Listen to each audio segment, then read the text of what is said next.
Hi, I'm Mike Costa from Costa Piano Shops, and I'm the owner here and a piano technician, and I'd like to give you a demonstration on how a piano works. Nothing happens till you strike the note. When you strike the note on a piano, due to a complicated process called the action, the hammer strikes the string. And the string's sort of like plucking a rubber band. You ever pluck a rubber band in your mouth, you get a vibration. And the vibration from the string goes to the bridge to the soundboard and travels with the grain. The better quality pianos have diagonal grain because it's a longer span. And remember, the more grain there is per square inch, the better the sound. Now, the soundboards are generally made out of spruce, and spruce has a unique characteristic of being a cell within a cell. And when properly seasoned, those cells vibrate freely. So that's why that's the preferred wood. Stradivarius uses for his violin, the Valdifemi wood from Italy, which is a very highly preferred spruce. And there are several different types. This is a Steinway Grand that we restored at Costa Piano Shops from 1917. And this is where I want to illustrate the sound of the soundboard. Now the sound's going to come from the bridge onto the soundboard, hit the inner rim of the Grand, and reflect back onto the soundboard for a more sustained sound.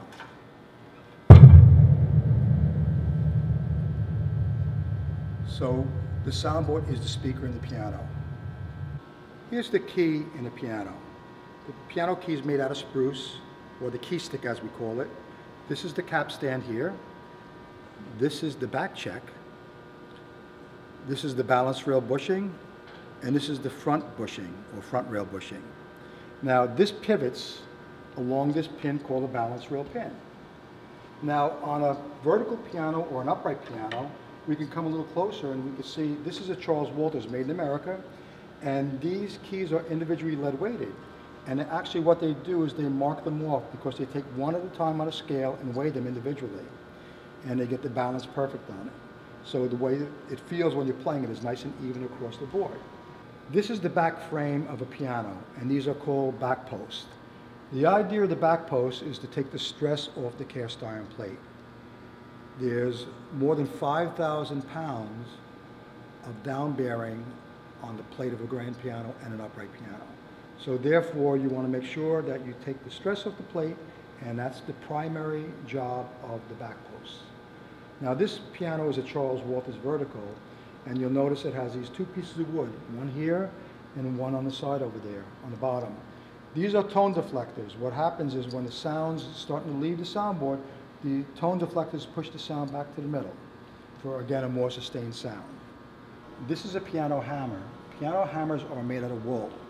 But yet there are different types. There's different types of inner moldings on them, and there's different degrees of felt that they use. In a quality piano, you're going to find a double-coated reinforced hammer. It's coated on the inside and the outside, and it's staple or T-anchored reinforced, where the staple actually bypasses the wool and goes into the inner molding over here. The lesser expensive pianos will have a single-coated and no inner felt, and they will not have staples either. The molding on a piano can be made out of mahogany, it can be made out of walnut, hornbeam, or maple. We prefer maple because maple is the wood that's used in our backyard, and it's able to withstand the seasons and test the time.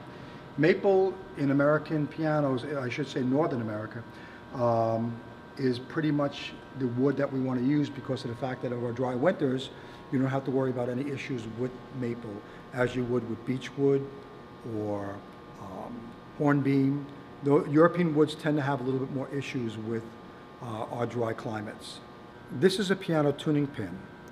If you notice, it has very, very fine threads in it.